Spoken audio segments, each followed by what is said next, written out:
दोस्तों नमस्कार। AB classes में आपका स्वागत है।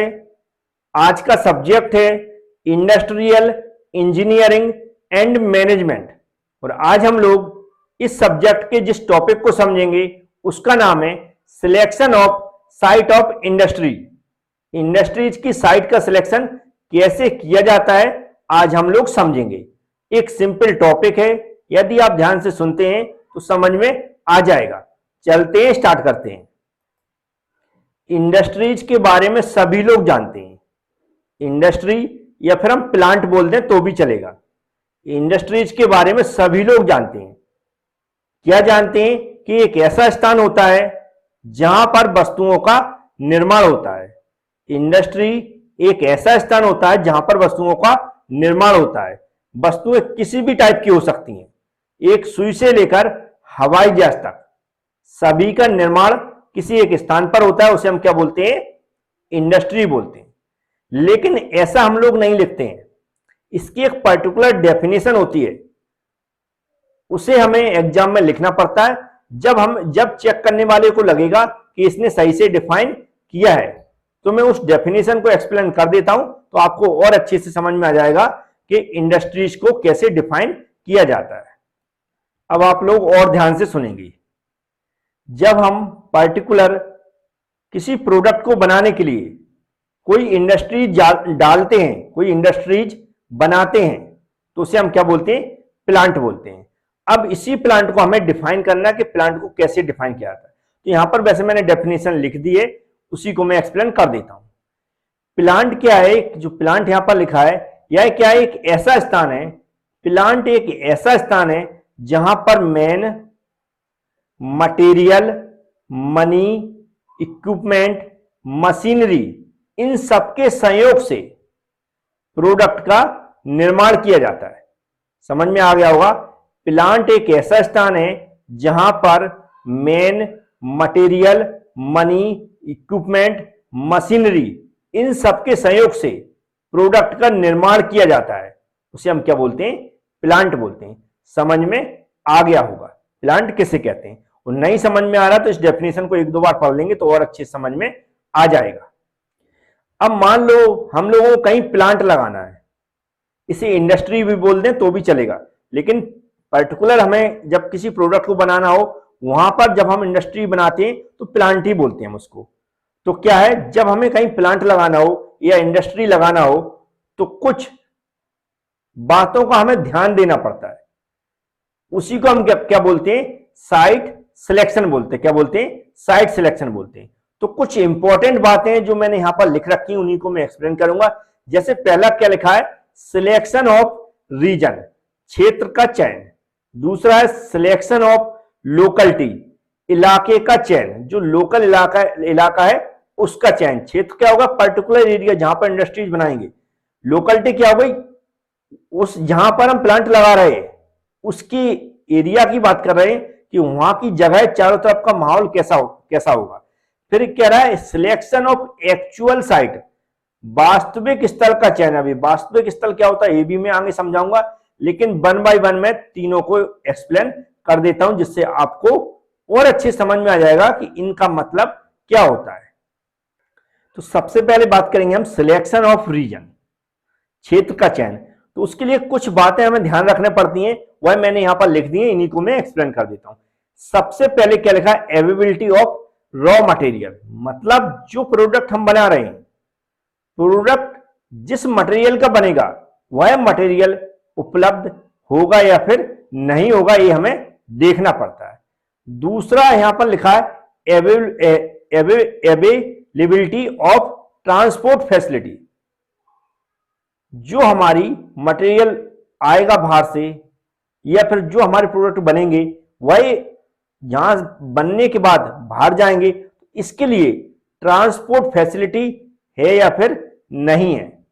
नेक्स्ट होता है availability of skilled and cheap labour, मतलब अब जब प्लांट है कोई वहां पर काम भी होगा तो मशीनें चलाने के लिए ऑपरेटर चाहिए और अदर काम करने के लिए लेबर भी चाहिए, चीप लेबर चाहिए। तो इस टाइप की जो हमें इंजीनियर बोल सकते हैं या फिर स्किल्ड लेबर बोल सकते हैं, चीप लेबर, जो नॉर्मल काम करने के लिए ये लेबर उपलब्ध है या नहीं, या हो पाएगी या नहीं हो पाएगी, ये हमें देखना पड़ता है। फिर आता है अवेलेबिलिटी ऑफ फ्यूल। अब वहां पर मान लो हमारी इंडस्ट्रीज में फ्यूल की जरूरत पड़ती है, तो वह फ्यूल जिससे हमारे प्लांट रन होगा वह वहां पर उपलब्ध होगा या नहीं। कई जगह देखो कोयला की जरूरत पड़ती है, तो कई जगह कच्चे पदार्थ जो पेट्रोल डीजल की जरूरत पड़ती है, ऐसे कई प्रकार के फ्यूल्स की जरूरत पड़ती है हमारे इंडस्ट्रीज के लिए। अब है अवेलेबिलिटी ऑफ कैपिटल। कैपिटल का मतलब अब हम जो लागत लगाएंगे वह क्या होनी चाहिए, उपलब्ध होनी चाहिए। इसके बाद है प्रॉक्सिमिटी ऑफ मार्केट्स। अब हम जो प्रोडक्ट बना रहे हैं तो वह उसके लिए मार्केट की उपलब्धता हमें देखना पड़ेगा। क्या है, जो प्रोडक्ट बना रहा है वह सेल कहां होगा, भाई उसके लिए मार्केट है कि नहीं है, तो उसको भी देखना पड़ेगा। फिर हमें क्लाइमेट एंड एटमॉस्फेरिक कंडीशन, जो भी जो हमारा प्रोडक्ट बना रहा है उसके अनुसार कई बार हमें मौसम भी देखना पड़ता है। तो हमें अपना मौसम भी वहां का देखना पड़ेगा कि ऐसा तो नहीं बरसाती होती रहती है, या फिर कहीं बरसात कम होती है, या फिर होती ही नहीं है, सूखा पड़ता रहता है। इस तरह हमें क्या है, मौसम कंडीशन देखते हैं, आंधी पानी तो नहीं आते रहते हैं। इस तरह बहुत जो हमारा मौसम में परिवर्तन होता रहता है उसकी वहां पर कंडीशन देखना पड़ेगी। फिर है पावर, बिजली, जो लाइट जिसे हम बोलते हैं, इसकी फैसिलिटी वहां पर कैसी है। फिर हमारा बिजनेस, वहां पर हमारा बिजनेस कैसे सेटअप होगा, कमर्शियल फैसिलिटी वहां पर क्या रहेगी। तो ये हमारे कुछ सिलेक्शन ऑफ रीजन के पॉइंट थे। नॉर्मली आपको याद करना पड़ेंगे, या फिर अगर समझ में आ गया तो मन से भी इनको एक्सप्लेन करके आ सकते हैं। अब नेक्स्ट टॉपिक को समझेंगे। नेक्स्ट है हमारा selection of locality. Selection of locality का मतलब है हमें देखना पड़ता है कि वहां का एरिया कैसा है। अर्बन एरिया है मतलब शहरी है, रूरल है मतलब ग्रामीण है, सबर्बन है मतलब उपनगरीय इलाका है। तो हमें देखना पड़ता है वहां का इलाका है कैसा आखिर। तो ये तो हम चेक करेंगे कि वहां का इलाका कैसा है। अब इसके बाद जो थर्ड वाला पॉइंट है वह और इंपॉर्टेंट है, तो उसको हम समझेंगे। नेक्स्ट है सिलेक्शन ऑफ एक्चुअल साइट। अब एक्चुअल साइट का यहां पर मतलब होता है, अब हम एक्चुअल में यदि बनाते तो किन किन बातों का हमें सामना करना पड़ता है। तो पहली जो है कम्युनिटी एटीट्यूड। क्या है कम्युनिटी एटीट्यूड का मतलब, ध्यान समझें। जब किसी भी एरिया में कोई इंडस्ट्री लगती है, कोई प्लांट डाला जाता है, तो बहुत सारे लोग खुश होते हैं क्योंकि रोजगार के साधन उपलब्ध होते हैं, लोगों को काम मिलने लगता है। लेकिन कुछ लोग इससे नाराज भी होते हैं क्योंकि इंडस्ट्री जाने से कई जगह प्रदूषण बढ़ जाता है, भीड़ भाड़ बढ़ जाती है, तो इससे कुछ लोग नाराज भी होते हैं।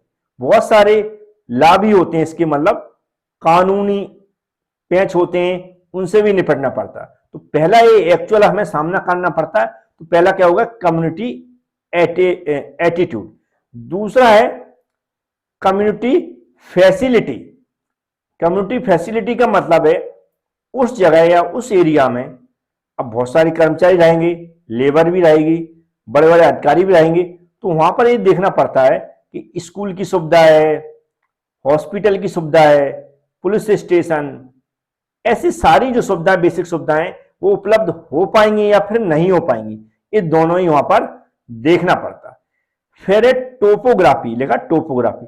टोपोग्राफी का संबंध होता है वहां की जमीन से, जो मिट्टी है उससे होता है कि वहां पर जो बिल्डिंग खड़ी करेंगे तो वहां की जमीन कैसी है। वहां अगर हम पाइपलाइन बिछाएंगे पानी के लिए तो वहां की जमीन, वहां से पानी की सुविधा हो पाएगी कि नहीं। इस तरह की जो सुविधाएं होती है इंडस्ट्रीज के लिए वह टोपोग्राफी के अंदर आता है। फिर होती ट्रांसपोर्टेशन फैसिलिटी। ट्रांसपोर्टेशन फैसिलिटी सब लोग जानते हैं, बाहर से रॉ मटेरियल आता है, इंडस्ट्रीज में प्रोडक्ट बनता है और फिर हमारा प्रोडक्ट बनने के बाद बाहर भेजा जाता है। इन सब के लिए लार्ज क्वांटिटी में प्रोडक्ट बनते हैं। तो कई बार जो हम देखते हैं मालगाड़ी ट्रेन की बोलते हैं, ये पूरी की पूरी ट्रैक बिछाया जाता है इंडस्ट्री तक, वहां तक लाया जाता है, उसमें पूरा का पूरा माल क्या होता है, लोड होता है, फिर वहां से जाता है। ऐसी सुविधा भी नहीं हो पाती कई बार, तो हमारे जो ट्रक होते हैं ट्रकों से जाता है, लेकिन ये ट्रांसपोर्टेशन की फैसिलिटी होना चाहिए, उसकी परमिशन भी होनी चाहिए। फिर हमारा वेस्ट डिस्पोजल, लिखा है वेस्ट डिस्पोजल।